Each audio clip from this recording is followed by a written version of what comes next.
The airport throws itself a celebration for meeting construction deadlines and budgets by changing both of those things. When this is all said and done, we look back, very few people will talk about the challenges we had. Record COVID hospitalizations for this year in our state, yet don't expect any kind of statewide restrictions.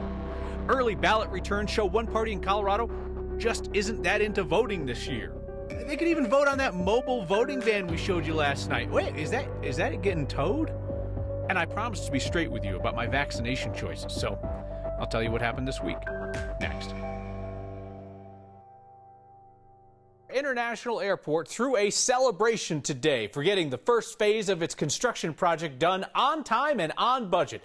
And all they had to do was extend the time 2 years and expand the budget to include the $200 million the airport paid its first contractor to go away. Those are uncomfortable things to ask about at somebody's celebration, but uncomfortable truth is our Marshall Zellinger's specialty. 3, 2, 1.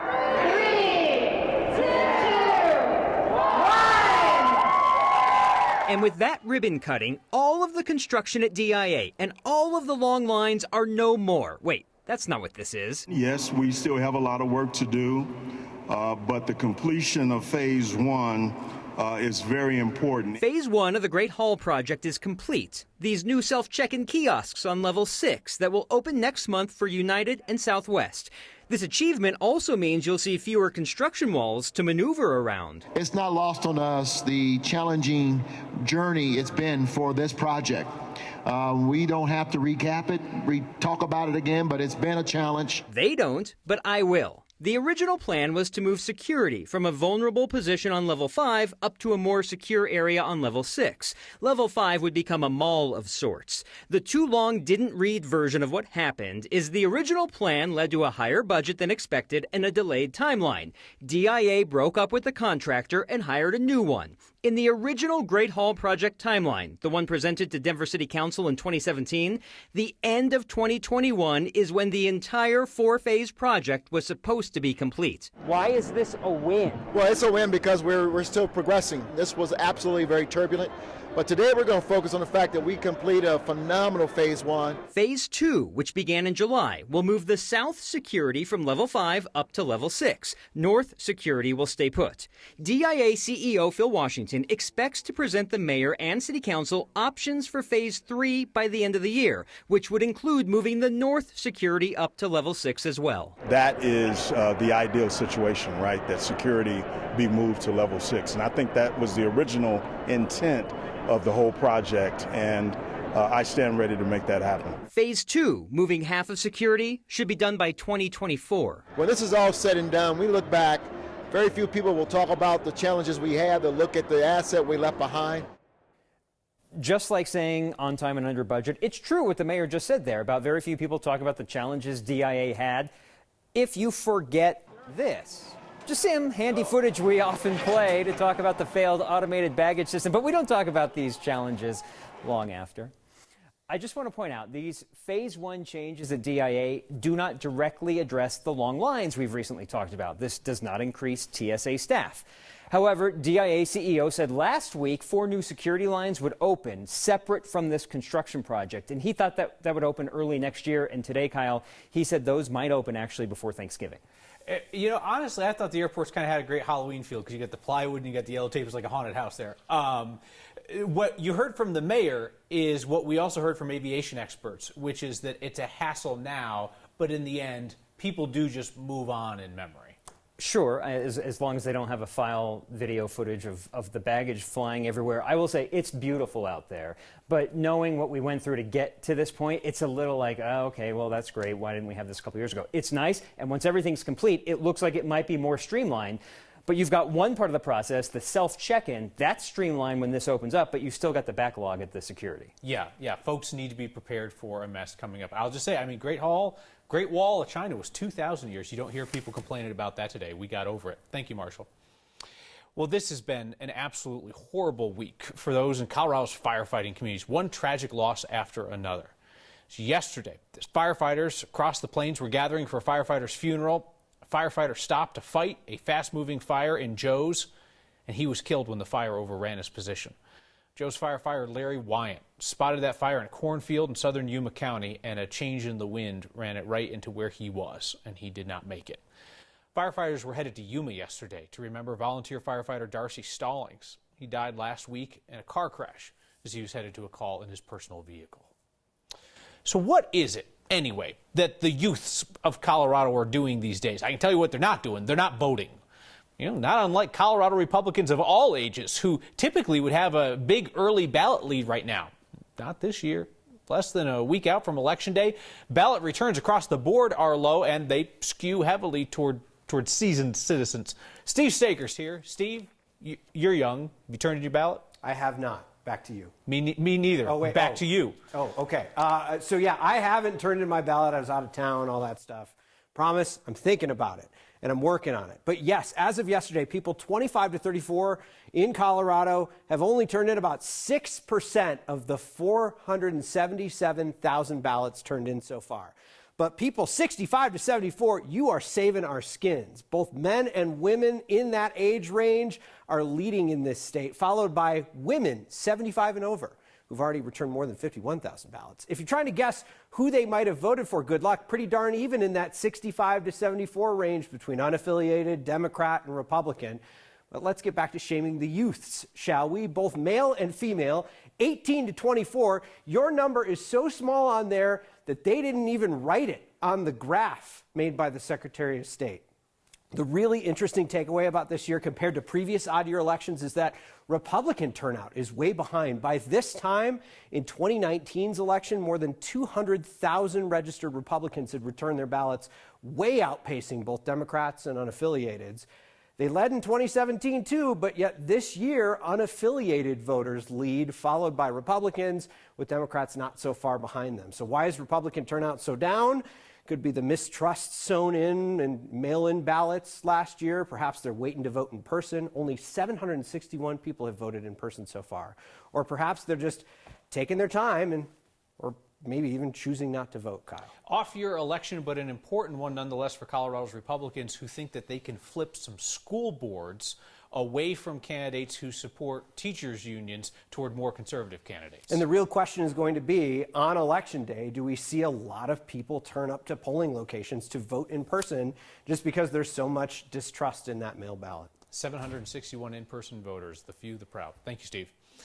Colorado's COVID hospitalization numbers are forming somewhat of a grand mesa, but with none of the beauty of the real thing. Our hospitalizations are up there high, and they are holding, ticking up each day, a new 2021 record for really sick Coloradans. There are currently 1,191 patients in the hospital for COVID. That's up 91 patients from this time last week.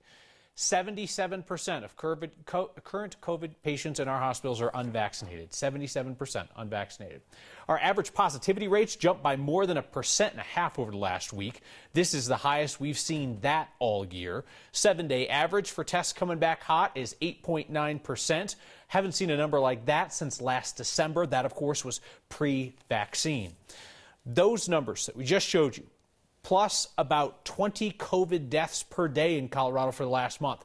At some point, perhaps the Polis administration will consider reinstating statewide public health orders like last year, or perhaps not.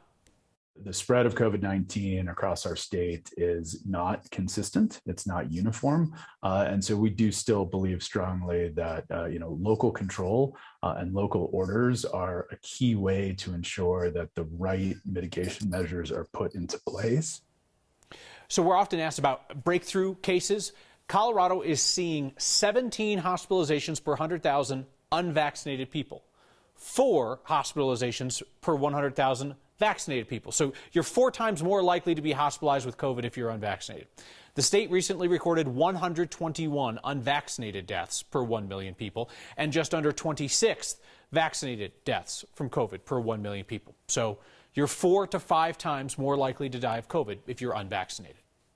Finding willing foster families in Colorado is a challenge.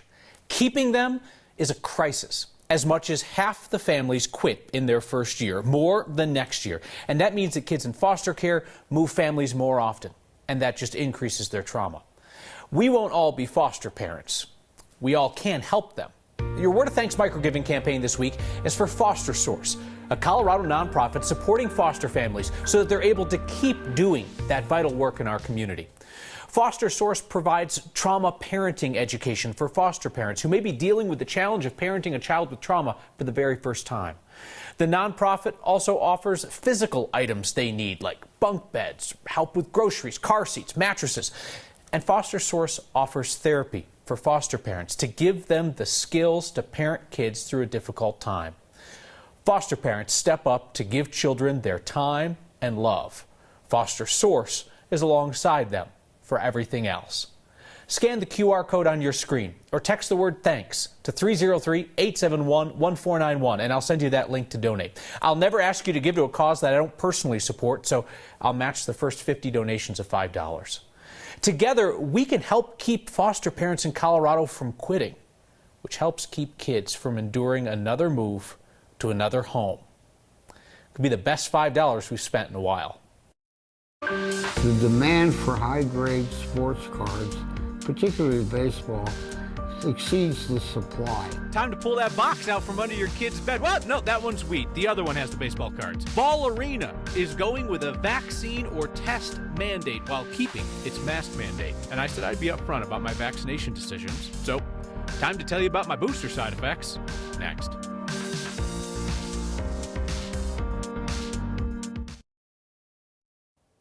You know, there's something deeply disturbing about watching cable news hosts who are vaccinated go on air and push anti-vax misinformation. And think for a minute about how bent that is. I would prefer that as many of you live as possible, like having you around. I promise to be transparent with you about my vaccination choices, for whatever that's worth. You do ask a lot about it. And the governor also asked if I would commit to that during a COVID-19 town hall in January. Seems fair, seems like a transparent thing to do. So, hey, I got my Moderna booster this week. First shot was J&J, that's why I was eligible.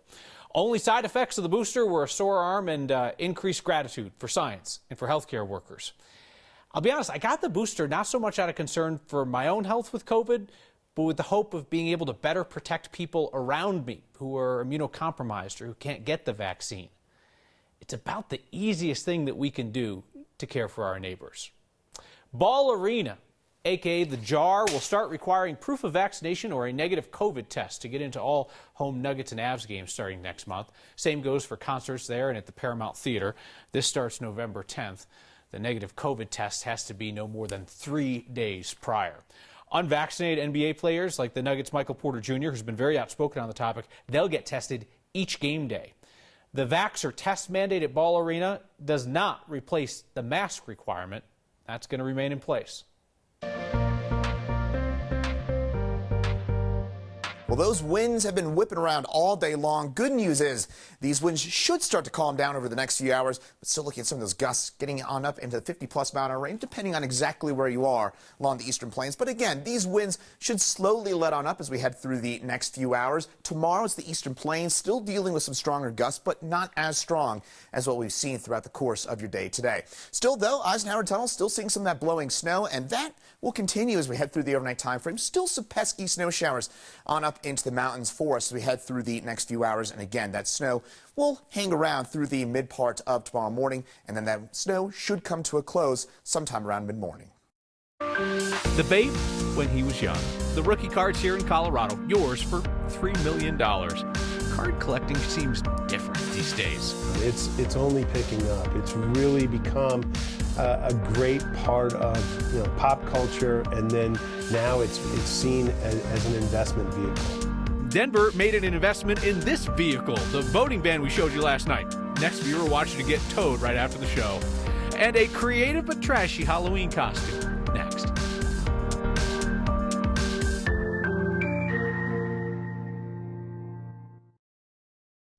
Baseball cards with astonishing price tags keep popping up in Colorado. The All-Star Game, local collector showed off one of the rarest cards in existence.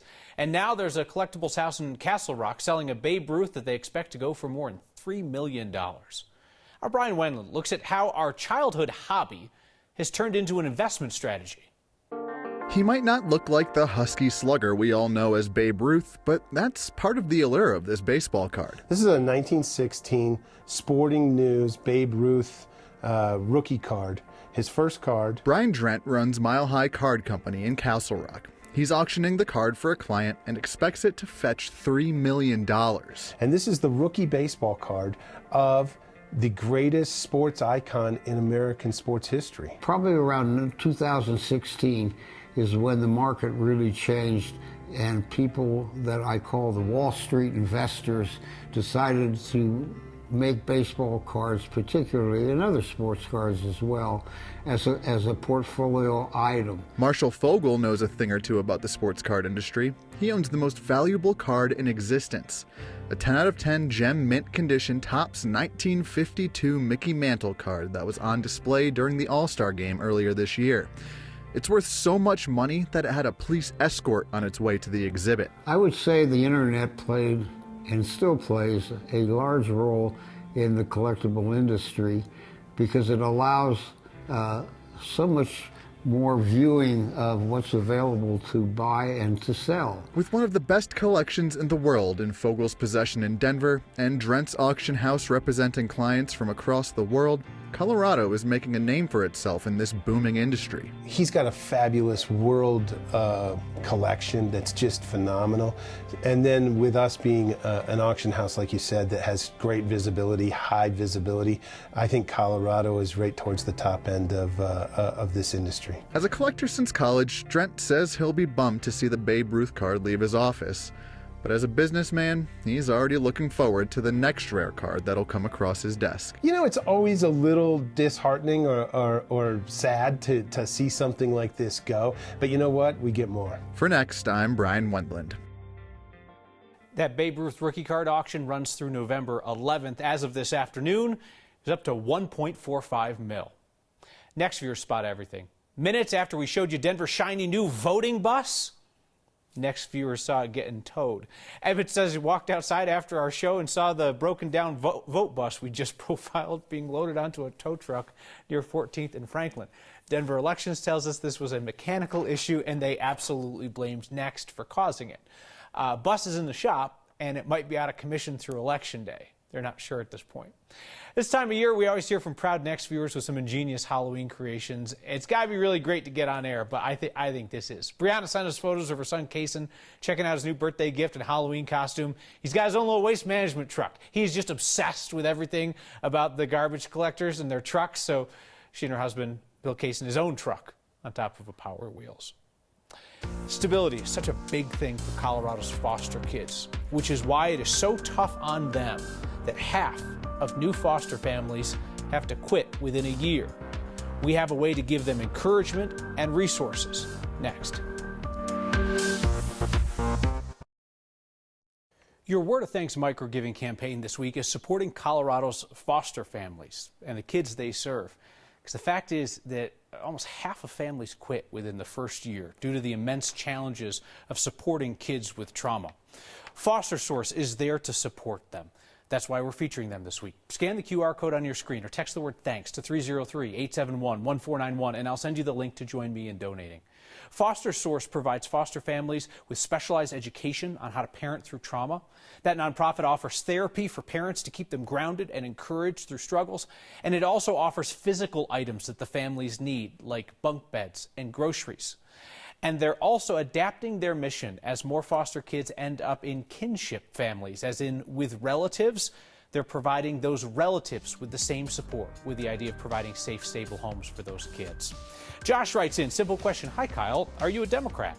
I am not. Never have been. I'm a registered, unaffiliated voter. Largest group in Colorado. We should get T-shirts or something. See you next time.